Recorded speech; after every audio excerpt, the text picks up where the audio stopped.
Kapten Ignatius langsung mengejar pesawatnya Ellen Pope yang di saat itu sedang mengincar kapal dagang Sawega yang mengangkut satu batalion pasukan, yaitu kurang lebih 1000 prajurit. Nah, di saat itu aksi yang dilakukan oleh Ellen Pope ternyata meleset, tembakannya tidak kena gitu. Nah, di saat itulah dari belakang ternyata Kapten Ignatius bersama pesawat tempurnya berhasil membuntuti Ellen Pope. Kapten Ignatius berusaha untuk mendekati secara perlahan ke arah pesawat tempurnya Ellen Pope dengan harapan kalau udah deket nanti bakal ditembaki roket hingga hancur.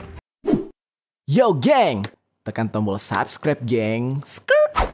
Hey yo, what's good? Welcome back to Kamar Jerry.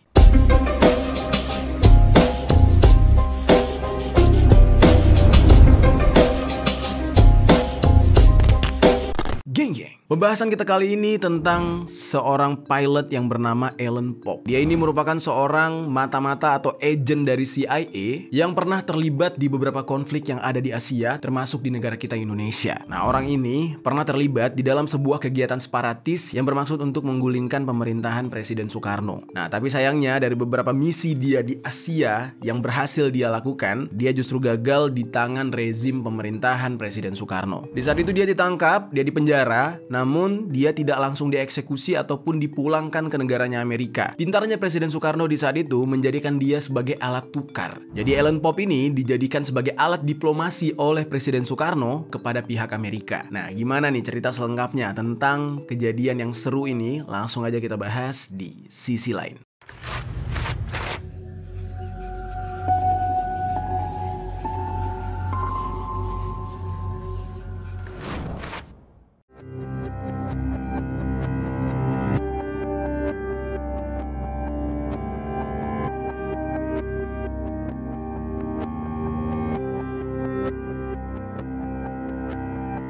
Oke, sebelumnya kita bahas dulu profil dari Ellen Pope.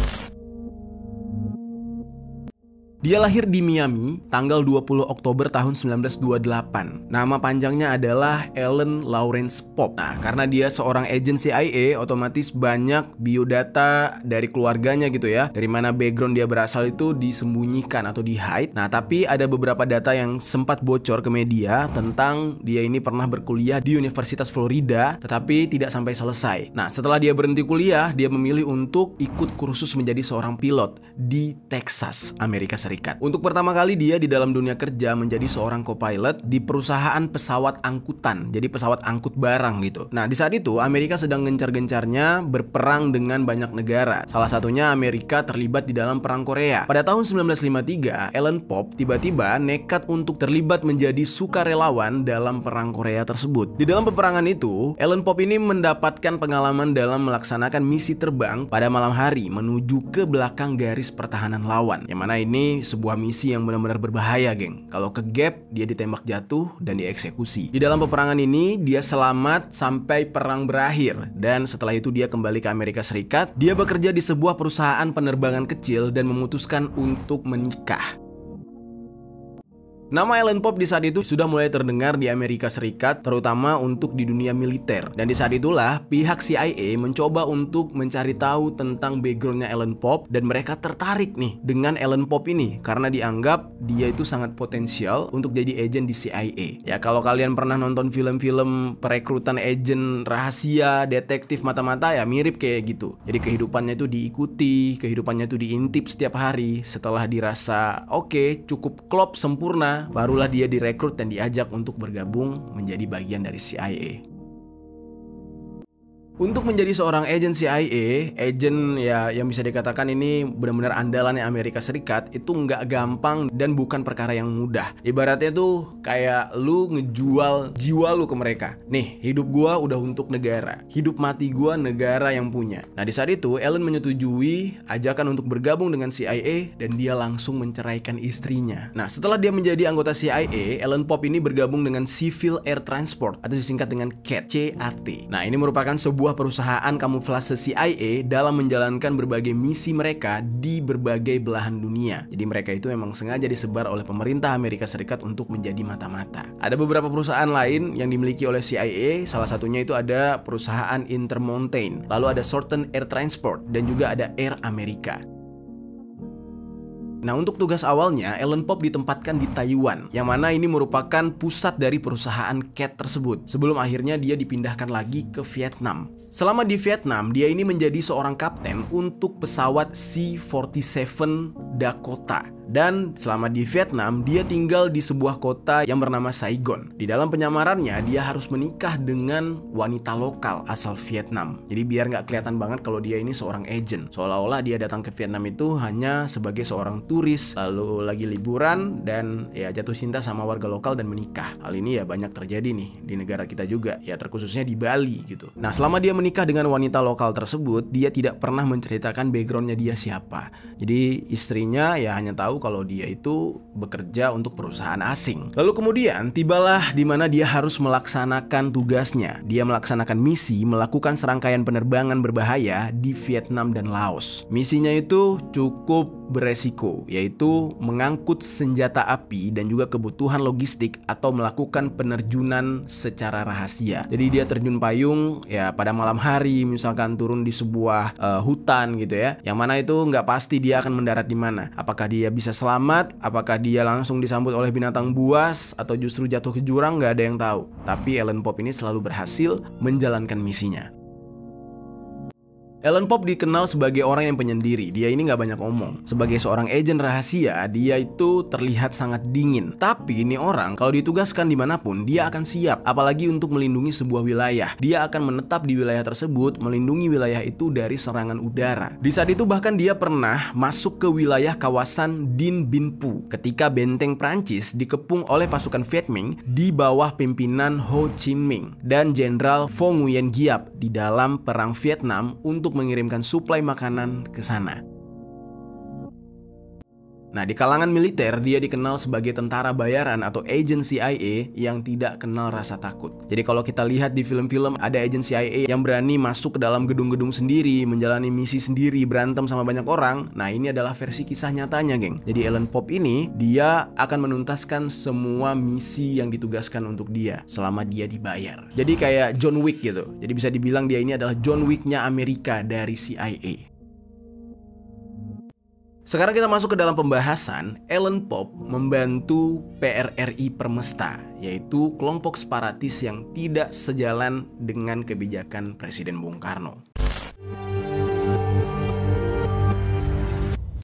Kemarin kita udah sempat bahas sedikit, geng, tentang Daniel Maucar, seorang pilot yang bertugas di AURI, ya kan, yang mana dia ini merupakan Angkatan Udara Indonesia yang sempat menembak istana presiden dengan brutal dengan tujuan ingin mengeksekusi Presiden Soekarno. Nah, ternyata di cerita kita yang hari ini ada hubungannya nih dengan Permesta tersebut. PRRI dan Permesta itu memang bertujuan ingin menggulingkan Presiden Soekarno. Pemerintahan Presiden Soekarno dirasa oleh mereka tidak adil, berat sebelah, dan mereka tidak puas. Nah, akhirnya mereka ini berusaha sekuat tenaga bagaimana caranya bisa menjatuhkan rezim pemerintahan Soekarno. Mendengar hal itu, pihak Amerika yang diwakili oleh CIA itu merasa sangat senang. Mereka dengan tangan terbuka ingin membantu pihak Permesta untuk menggulingkan Soekarno. Karena di zaman dahulu memang banyak negara-negara yang segan dengan Presiden Soekarno. Tidak hanya Amerika, bahkan Rusia juga segan dengan presiden kita yang satu ini. Akhirnya Ellen Pop ini ditugaskan oleh CIA untuk membantu PRRI dan Permesta. Alasan Amerika mengirimkan Ellen Pop melalui CIA untuk membantu Permesta adalah karena kecemburuan. Di saat itu Indonesia lebih dekat dengan Uni Soviet dan mereka menganggap kalau Indonesia di saat itu sudah mulai mengarah ingin menjadi negara komunis, yang mana ya Presiden Soekarno dikenal cukup dekat dengan tokoh-tokoh PKI atau Partai Komunis Indonesia. Sementara kan Amerika di saat itu ya nggak cocok sama Uni Soviet. Kita kok mesra banget gitu sama Uni Soviet. Makanya mereka berusaha untuk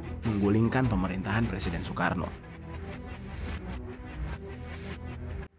Pemberontakan yang dilakukan oleh PRRI dan Permesta itu nggak tanggung-tanggung. Kalau kalian tanya ke orang-orang tua zaman dahulu, mereka akan bercerita tentang bagaimana separatis yang satu ini mirip sekali dengan kartel-kartel dari Kolombia. Miripnya kayak gimana? Miripnya adalah mereka ini pemberontak, tapi mereka punya senjata lengkap. Mereka punya pesawat tempur, geng. Jadi melawan pemerintah nggak cuma dengan sosial media, ngomel-ngomel di Facebook, ngomel-ngomel di Twitter, ala-ala buzzer zaman sekarang. Tetapi dulu memang mereka memiliki alutsista-alutsista untuk berperang perang. Dan hal ini ternyata didapatkan dari bantuan CIA. Di saat itu, CIA memberikan dukungan berupa 15 pesawat pengebom jenis B-26 dan beberapa pesawat tempur jenis P-15 Mustang. Dan salah satu dari 15 pesawat B-26 yang diberikan oleh CIA itu dikemudikan oleh Alan Pope, yang mana artinya CIA tidak hanya memberikan pesawat tetapi sekaligus dengan pilotnya juga. Di saat itu, Alan Pope mulai diberikan misi atau tugas. Lalu dia mulai berangkat ke Indonesia dari pangkalan udara Clark yang ada di Filipina pada 28 April tahun 1958 untuk menuju ke Indonesia Timur, tepatnya di Manado, karena memang pusatnya Permesta itu ada di daerah Sulawesi Tengah. Pope di saat itu tiba di Manado tepat jam 12 malam di keesokan harinya atau tanggal 29 April 1958. Sesampainya dia di Manado, dia agak sedikit aneh gitu ya, melihat kondisi di Manado didominasi oleh orang-orang keturunan Filipina yang merupakan warga negara Amerika, sama seperti dia, dan juga ada beberapa orang kulit putih lah di sana. Belum lama dia tiba di Manado, datanglah sebuah instruksi dari petinggi Angkatan Udara Revolusioner atau AUREF milik Permesta yang bernama Petit Muharto dan juga Hadi Supandi untuk melakukan misi pengintaian. Nah, Pope menerima misi tersebut dan baru melaksanakan misi itu pada sore harinya. Dia melakukan penerbangan patroli di sekitar langit Ambon. Nah, baru 15 menit terbang di langit Ambon, tiba-tiba dia diperintahkan untuk membelokkan pesawatnya menuju ke arah seseorang yang bernama Kolonel Samuel yang sedang berada di Laut Morotai untuk mengecek kondisinya apakah Kolonel Samuel itu baik-baik aja atau ada terjadi sesuatu. Nah, lalu Alan Pope langsung mengecek Kolonel Samuel ini dan ternyata semuanya baik-baik aja. Barulah setelah itu dia kembali untuk melanjutkan misinya. Di hari yang sama, Alan Pope ini melakukan sebuah misi penyerangan juga, geng. Dia menyerang pangkalan udara Walter Mongosidi dengan menjatuhkan bom dan tembakan menggunakan senapan mesin yang tertanam di pesawat B-26 yang dia kendarai. Nah, setelah selesai melakukan misi, dia langsung kembali ke pangkalannya. Nah, beberapa hari dia beristirahat di Manado dan dia baru melakukan penyerangan lagi setelah seminggu kemudian, yaitu tepatnya pada tanggal 7 Mei tahun 1958, tepat jam 6 pagi atau jam 6 subuh. Nah, di saat itu, Alan Pope ini menyerang pangkalan udara Patimura yang terletak di Ambon yang menyebabkan kerusakan pesawat Dakota dan Mustang milik Angkatan Udara Republik Indonesia atau AURI. Jadi misinya dia itu berhasil lah. Singkat cerita, keesokan harinya dia melanjutkan penyerangan lagi, yaitu tanggal 8 Mei tahun 1958 pada sore hari jam 5. Dia masih menggunakan pesawat andalannya yaitu pesawat B-26. Lalu dia mencoba membombardir dan menembaki detasemen AURI yang ada di Kendari yang menyebabkan kebakaran cukup besar di sana akibat serangan tersebut. Nah, lalu setelah 2 penyerangan itu dia kembali beristirahat. Seminggu kemudian dia melakukan penyerangan lagi tepat di tanggal 15 Mei dengan waktu favoritnya dia yaitu pada sore hari. Nah, kali ini jam 5.30 sore. Aksinya dia ini dia lakukan di sekitar langit Ambon dengan target yaitu kapal motor yang mengangkut personel TNI. Serangannya dia ini berhasil dia lakukan yang mengakibatkan 17 personel TNI tewas di tempat dan 6 lainnya mengalami luka parah. Sempat terjadi perlawanan di saat itu, namun Alan Pope ini selalu berhasil lolos dari misinya. Nah, Alan Pope ini benar-benar seorang agen yang melakukan misinya sepenuh hati. Dia itu nggak main-main. Belum puas setelah melakukan banyak penyerangan, berselang 3 hari kemudian setelah dia menyerang kapal motor TNI, tepat pada tanggal 18 Mei tahun 1958, Alan Pope kembali melakukan aksinya lagi. Yang mana aksi kali ini itu nggak main-main. Dalam satu hari dia menyerang sebanyak 2 kali. Awalnya dia menyerang pada pagi hari terlebih dahulu. Ini nggak biasa dilakukan gitu ya. Biasanya dia menyerang pada sore hari. Jadi kali ini dia menyerang pada jam 6 pagi. Dia membom sebuah pangkalan udara yang ada di Ambon yang menyebabkan 2 pesawat milik AURI rusak parah dan sebuah truk milik AURI juga hancur lebur. Setelah selesai di misi pertama, langsung dia bergerak ke arah utara dan kembali menyerang 2 kapal pengangkut serta 5 kapal pelindung yang menuju ke arah Morotai. Nah, di saat Alan Pope ini melakukan penyerangan di pangkalan udara Ambon, ada seorang pilot AURI yang bernama Kapten Ignatius Dewanto, yang mana di saat itu dia sedang berada di pangkalan udara di Kota Liang, Ambon. Nah, jaraknya nggak terlalu jauh. Dia mendengar soal pengoboman di pangkalan udara Ambon, lalu dengan sigap dia langsung segera menaiki pesawatnya jenis P-51D Mustang yang merupakan peninggalan Belanda. Jadi dulu tuh digunakan oleh pasukan militer Belanda. Nah, jadi di sini pasukan Angkatan Udara Indonesia pakai pesawat buatan Belanda, sementara Alan Pope menggunakan pesawat buatan Amerika. Dengan membawa senjata lengkap, di saat itu Kapten Ignatius langsung mengejar pesawatnya Ellen Pope yang di saat itu sedang mengincar kapal dagang Sawega yang mengangkut 1 batalion pasukan, yaitu kurang lebih 1000 prajurit. Nah, di saat itu aksi yang dilakukan oleh Ellen Pope ternyata meleset, tembakannya tidak kena gitu. Nah, di saat itulah dari belakang ternyata Kapten Ignatius bersama pesawat tempurnya berhasil membuntuti Ellen Pope. Kapten Ignatius berusaha untuk mendekati secara perlahan ke arah pesawat tempurnya Ellen Pope dengan harapan kalau udah deket nanti bakal ditembaki roket hingga hancur. Di saat yang bersamaan, pihak dari kapal Sawega yang ada di bawah juga melakukan penyerangan dengan menembak ke arah pesawat Ellen Pope. Mereka menggunakan senjata apapun yang bisa ditembakkan, mulai dari senjata kecil yang digenggam sampai dengan senapan, yang mana di saat itu ya efeknya nggak terlalu besar. Nah, akhirnya Kapten Ignatius mendapatkan posisi yang pas untuk menembaki pesawat Ellen Pope. Namun sayangnya roket pertama yang dia tembakkan itu gagal atau meleset. Barulah setelah itu Kapten Ignatius mencoba untuk menembaki pesawat Ellen Pope menggunakan senjata dengan peluru 12,7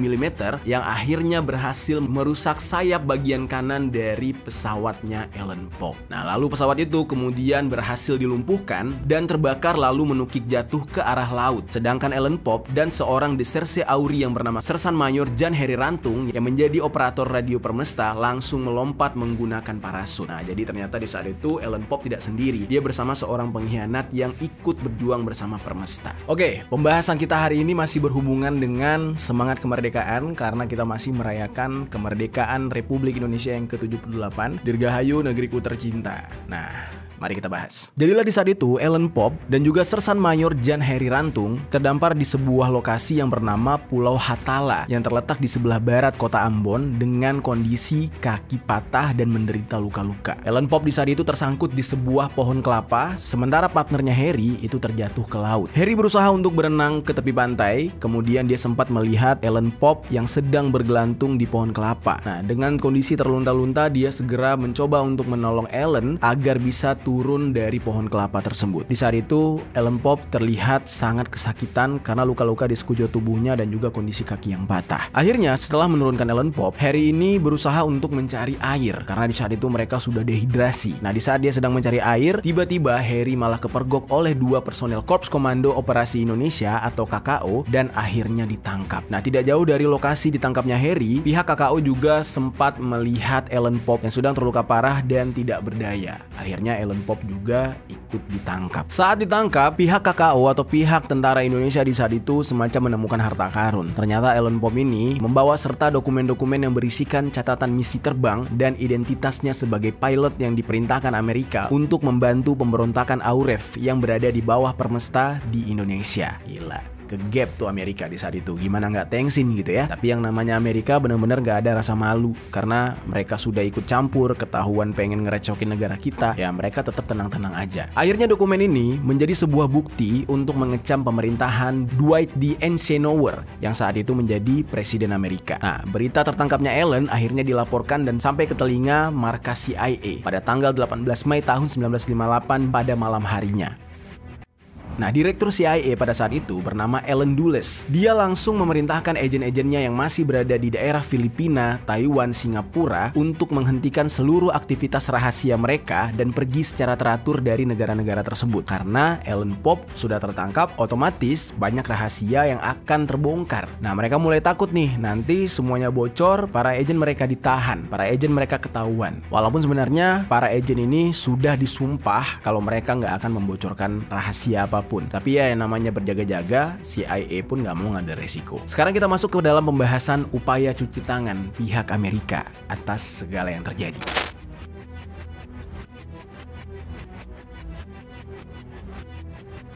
Sebenarnya nih geng, 3 minggu sebelum Ellen Pope ini ditembak jatuh, Amerika Serikat tuh sudah melakukan aksi cuci tangan melalui Menteri Luar Negeri Amerika yang saat itu yaitu John Foster Dulles yang mengatakan kalau apa yang terjadi di Sumatera adalah urusan dalam negeri Indonesia dan negara Amerika tidak mau ikut campur dalam urusan negara lain. Wah, munafik banget ya, bohong banget ya. Presiden Amerika yang di saat itu bernama Eisenhower mengatakan Amerika akan tetap netral dan tidak berpihak selama tidak ada urusan dengan Amerika. Amerika. Wah, kocak nih. Lalu bagaimana dengan Ellen Pope yang sudah terbukti tertangkap dan memiliki dokumen kalau dia adalah suruhan Amerika? Nah, di saat itu ketika pihak Amerika mendengar adanya pihak mereka yang tertangkap di Ambon, Duta Besar Amerika langsung menjegat berita tersebut dengan angkat bicara. Dia mengatakan kalau orang tersebut atau Ellen Pope bukan merupakan bagian dari Amerika. Dia bilang Ellen Pope adalah tentara bayaran dari negara lain. Wah, dikira bodoh kali ya negara kita ini. Amerika di saat itu tidak mengetahui kalau Ellen Pope ini ditangkap berserta dengan dokumen. Mereka mengira Ellen Pope ini tertangkap dalam kondisi yang sangat bersih, tidak ada bukti-bukti dokumen, dan tidak ada hal yang mengarahkan kalau CIA juga terlibat di dalam hal ini. Nah, belakangan barulah Amerika mengetahui kalau Indonesia memegang semua dokumen yang dibawa oleh Ellen Pope dan semuanya berisi tentang hal-hal yang berkaitan dengan Amerika, termasuk identitas dari Ellen Pope sendiri yang merupakan agen CIA. Amerika di saat itu sangat-sangat malu terhadap Indonesia dan bahkan negara-negara di dunia karena tertangkap basah terlibat di dalam pemberontakan yang terjadi di Indonesia.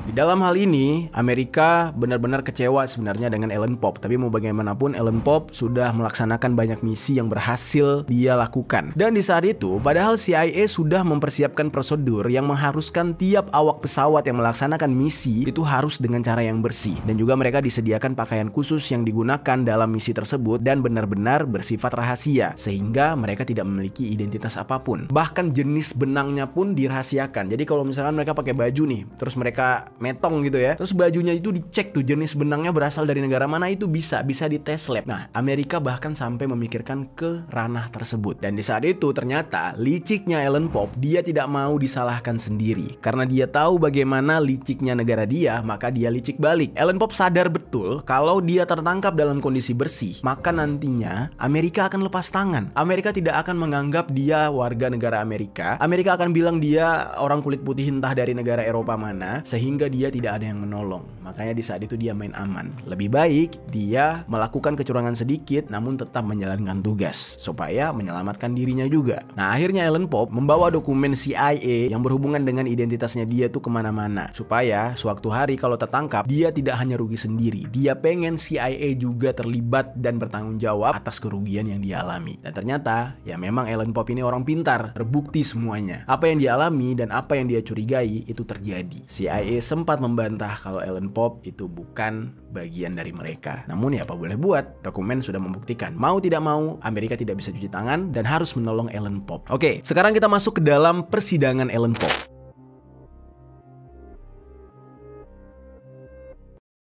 Sidang Ellen Pope pertama kali diadakan pada tanggal 28 Desember tahun 1959. Di saat itu terlihat dia memasuki ruang sidang menggunakan celana coklat dan kemeja putih pendek. Dari mulai dia diperiksa oleh Pengadilan Tentara Jakarta sampai dia akhirnya dijatuhkan putusan hakim. Nah, seluruh persidangan itu diadakan sebanyak 17 kali. Sidang tersebut diketuai oleh Hakim Ketua Mr. R. Sarjono dengan didampingi oleh hakim-hakim perwira. Salah satunya Mayor Udara Penerbang Subambang, Mayor Udara Sumarno, Jaksa Tentara Mayor Udara Lokal Prayo Radono, dan juga dua orang penerjemah yaitu E. Sibarani dan juga Nyonya Bondan. Di dalam persidangan tersebut, Ellen Pope dinyatakan melanggar pasal 12, 124, 108 dan 338 KUHP serta pasal 1 ayat 1 Undang-Undang Darurat 1951 nomor 12, yaitu dengan sengaja saat wilayah RI dinyatakan dalam keadaan bahaya memberikan pertolongan kepada musuh Republik Indonesia serta merugikan pemerintah, melakukan pengintaian di wilayah Republik Indonesia untuk kepentingan musuh yaitu Permesta, melakukan pembunuhan dengan melakukan serangan menggunakan pesawat terbang B-26 terhadap 17 anggota Angkatan Perang RI atau APRI dan tidak mempunyai hak untuk membawa, mengangkut, serta menggunakan senjata api, bahan peledak, dan bom menggunakan pesawat terbang B-26 di atas wilayah Indonesia. Nah, dan akhirnya dia pun dijatuhi hukuman mati pada 29 April tahun 1960. Nah, selain hukuman tersebut, Ellen Pope juga diharuskan membayar semua ongkos perkara. Dan di saat itu, dia diberikan kesempatan selama 7 hari untuk merenungkan putusan hukum yang telah dijatuhkan kepada dia. Apakah dalam hal ini dia menerima atau ingin menolak hukuman dengan cara meminta grasi kepada Presiden Soekarno. Setelah mendengar putusan dari hakim, beberapa kali wajah Pope ini menjadi merah dan dia menghela nafas sambil menekan kedua tangannya ke dada. Ya, dalam hal ini, seberani-beraninya, sejago-jagonya seorang agent agent ketika mendengar putusan hukuman mati di negara orang, otomatis ya ini bakal bikin dia merinding, bikin dia ketakutan dan gelisah. Dia shock banget, dia nggak nyangka kalau konsekuensi atas apa yang sudah dia lakukan dalam tugasnya mengharuskan dia dieksekusi mati. Dan eksekusinya juga bukan di kampung halamannya sendiri, tapi malah di kampung orang lain. Di saat putusan telah dijatuhkan terhadap Ellen Pope, tiba-tiba Presiden Soekarno mendengar hal tersebut, lalu dia punya ide cemerlang untuk menjadikan hal ini sebagai rencana yang menguntungkan Indonesia. Karena Presiden Soekarno di saat itu berpikir, untuk apa nih orang dihukum mati? Dia mati juga tidak akan mengembalikan kerugian yang telah diakibatkan oleh Amerika, diwakilkan oleh Ellen Pope ini. Kan kalau dia udah mati ya udah kayak gitu aja. Semua kerugian tetap negara kita yang tanggung. Di saat itu Presiden Soekarno akhirnya memanfaatkan situasi tersebut dengan menjadikan Ellen Pope ini sebagai alat diplomasi Presiden Soekarno untuk mendapatkan senjata dari Amerika. Nah, ibaratnya apa yang sudah dihancurkan oleh Amerika, maka Amerika harus membayarnya. Di saat itu memang hal ini menjadi salah satu keahlian Presiden Soekarno, yaitu melobi negara-negara luar demi keuntungan Indonesia. Dan ini udah beberapa kali terjadi gitu, geng. Nah, di saat itu Presiden Soekarno menjalankan prinsip negara Indonesia sebagai negara non-blok dengan sangat baik ya, walaupun beberapa kali Presiden Soekarno dikaitkan dengan yang namanya komunisme. Lalu apa yang dilakukan oleh Presiden Soekarno untuk menguntungkan Indonesia atas kasus yang melibatkan Ellen Pope ini? Nah, ternyata nih geng, Presiden Soekarno pada akhir tahun 1959 melakukan negosiasi dengan Presiden Amerika yang di saat itu sudah berganti dipimpin oleh John F. Kennedy terkait penawaran pembebasan Ellen Pope sebelum dia dieksekusi. Nah, Presiden Kennedy di saat itu yang memang dekat sekali dengan Presiden Soekarno mengatakan dia tertarik untuk menukar salah satu rakyatnya ini atau salah satu agentnya ini dengan permintaan dari Presiden Soekarno. Di saat itu Presiden Soekarno sedang membangun kekuatan pesawat angkut Auri untuk operasi Trikora. Nah, akhirnya dengan negosiasi tersebut Indonesia diizinkan untuk membeli 10 unit pesawat C-130 Hercules dan menjadi negara pertama yang mengoperasikan pesawat tersebut di luar Amerika. Negara lain nggak boleh beli pesawat tersebut karena memang sangat rahasia. Dan menurut informasi, Amerika bahkan membonuskan kepada Indonesia sebuah helikopter berjenis Bell 47 J-2A Roger yang menjadi helikopter kepresidenan, lalu dinamai dengan Wallet dan juga ditambah dengan mendanai pembangunan jalan bypass dari Cawang ke Tanjung Priok. Dan akhirnya Indonesia pun menyetujui semua itu, lalu ditambah dengan satu syarat yang membuat Amerika benar-benar menganga, bengong. Yang mana di saat itu Indonesia sedang merebut Irian Barat atau Papua di saat itu ya, yang masih berada di tangan Belanda. Amerika dan Belanda itu adalah sekutu. Mereka tuh bersahabat. Nah, salah satu syarat agar Ellen Pope mau dilepaskan atau dikembalikan ke negaranya, tidak jadi dihukum mati, adalah dengan Amerika harus mendukung Indonesia untuk merebut Irian Barat dari Belanda. Dan di saat itu demi satu nyawa nih Ellen Pope, Belanda harus kehilangan Irian Barat dan Irian Barat pun kembali ke Indonesia, geng. Segitu mahalnya yang harus dibayarkan oleh Amerika. Akhirnya, singkat cerita, pada bulan Februari tahun 1962, Robert F. Kennedy, adik sekaligus penasihat Presiden Kennedy, mengunjungi Presiden Soekarno untuk memperbaiki hubungan diplomasi dengan Indonesia, yang mana salah satunya untuk membahas proses pembebasan Ellen Pope. Nah, selain Robert tadi, istri Ellen Pope juga dikirim ke Indonesia untuk menemui Presiden Soekarno. Nah, lagi-lagi di sini, orang-orang dari luar Indonesia itu memakai strategi perempuan untuk menghadapi Presiden kita Soekarno. Karena memang di zaman itu, banyak negara-negara yang sudah mengetahui kalau Presiden Soekarno sangat mengagumi wanita-wanita cantik. Nah, taktik ini selalu dipakai oleh banyak negara. Bahkan Rusia juga memakai taktik ini kalau ingin berhadapan dengan Presiden Soekarno. Yang kebetulan di saat itu, istri dari Ellen Pope ini cantik banget. Nah, dia sengaja dikirim ke Indonesia untuk langsung meminta maaf dan bertemu dengan Presiden Soekarno agar keadaannya jauh lebih adem. Nah, dari sumber ceritanya mengatakan seperti itu, geng. Di saat itu, istri Ellen Pope bersama ibu dan juga saudara perempuan Ellen Pope langsung datang ke Indonesia dan meminta pengampunan kepada Presiden Soekarno, dan bahkan mereka sambil menangis. Nah, akhirnya Presiden Soekarno pun ya sesuai dengan rencana awal, dia tidak peduli gitu ya mau istri Ellen Pope cantik, adiknya cantik atau apalah gitu. Karena memang rencana awalnya adalah diplomasi, memaafkan Ellen Pope demi mendapatkan keuntungan yang lebih. Akhirnya Presiden Soekarno memaafkan dan membebaskan Ellen Pope dengan imbalan yang cukup besar dari Amerika Serikat. Lalu bagaimana dengan kondisi Ellen Pop? Ellen Pop di saat itu tidak mengetahui apapun. Dia tidak tahu kalau ada negosiasi antara Indonesia dengan Amerika. Nah, Ellen Pop setelah ditangkap, kan dia luka-luka tuh, geng. Nah, dia diobati sampai akhirnya keluar rumah sakit dan dia menjadi tahanan rumah menunggu dipindahkan ke penjara tentara untuk dieksekusi mati. Nah, lalu singkat cerita, pada suatu hari di bulan Februari tahun 1962, tiba-tiba Ellen Pop bersama kerabatnya si Harry yang sama-sama tertangkap itu didatangi oleh beberapa anggota korps polisi militer dengan senjata lengkap. Nah, mereka berdua diminta untuk ikut ke sebuah tempat. Nah, Ellen Pop juga di saat itu diminta untuk mengemasi semua barang-barangnya, sedangkan Harry itu diminta ikut tanpa harus membawa apapun. Lalu ternyata setelah mereka keluar, sudah ada mobil panser yang menunggu mereka dan mereka pun diperintahkan untuk naik ke atas mobil panser tersebut. Nah, setelah setengah jam perjalanan, mereka barulah berhenti dan dipersilahkan turun. Dan ternyata di saat itu mereka dibawa ke Bandara Kemayoran. Di sana sudah ada beberapa orang asing yang sudah menunggu kedatangan mereka dan terlihat diantaranya ada duta besar Amerika dan juga staf-stafnya. Nah, lalu Ellen Pop dan Harry itu benar-benar bingung dengan apa yang sedang terjadi. Nah, tiba-tiba mereka diminta untuk naik ke pesawat dan terbang meninggalkan Jakarta. Namun sebelum Ellen Pop pergi, Presiden Soekarno sempat berpesan kepada Ellen Pop. Dia bilang kayak gini, "Saya tidak ingin ada propaganda soal penangkapanmu. Pergi sekarang, menghilang diam-diam. Jangan perlihatkan dirimu di depan umum. Jangan membagikan berita dan mengeluarkan pernyataan untuk surat kabar. Pulang saja, sembunyikan dirimu dan kita akan melupakan semuanya." Gokil ya tuh. Jadi supaya tidak ada propaganda media gitu, geng. Di saat itu Ellen Pop pergi meninggalkan Jakarta dan ternyata Harry itu nggak ikut. Harry itu justru hanya mengantarkan Ellen Pop ke dalam pesawat dan dia disuruh turun lagi. Di saat itulah Ellen Pop memeluk Harry dengan mata berkaca-kaca dan sambil menangis dia bilang, "Suatu hari kita akan bertemu lagi." Nah, akhirnya Ellen Pop pun kembali ke negaranya dengan selamat.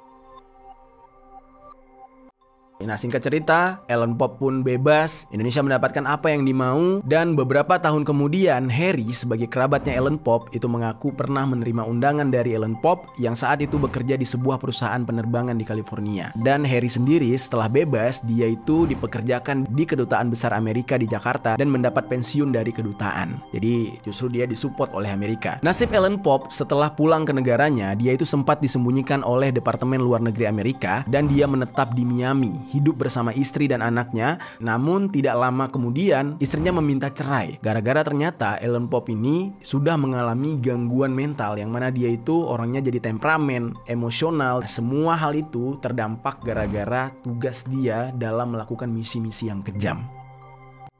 Di dalam hal ini, lagi-lagi CIA dibikin deg-degan, geng. Karena kan Indonesia aja udah menyembunyikan apa yang terjadi dengan Ellen Pop gitu ya. Tidak mau digembar-gemborkan supaya nama CIA tetap aman. Nah, namun perceraian Ellen Pop ini ketika disidang, itu akhirnya CIA lagi-lagi angkat bicara. Mereka berusaha menekan istrinya Ellen Pop dengan mengatakan, jangan sampai bawa-bawa nama CIA. Gak apa-apa kalau misalkan mau nyebut Ellen Pop ini adalah bagian dari militer Amerika. Tapi kalau sampai bawa-bawa CIA, kamu akan terima akibatnya. Akhirnya sang istri itu mau tidak mau ya menceritakan kenapa dia mau bercerai dengan Ellen Pop, tapi tidak sama sekali menyinggung CIA. Dia menyebutkan kalau Ellen Pop ini suka menyimpan pistol di bawah bantal, terus juga suka marah-marah, dan hal ini semua berubah sejak dia pulang dari Asia, yaitu Indonesia katanya. Nah, jadi akhirnya istrinya ini khawatir dengan keselamatannya dia dan anak-anaknya dan memilih untuk meminta bercerai. Dan Ellen Pop pun berakhir dengan hidupnya yang dia jalani sendiri tanpa ada keluarga.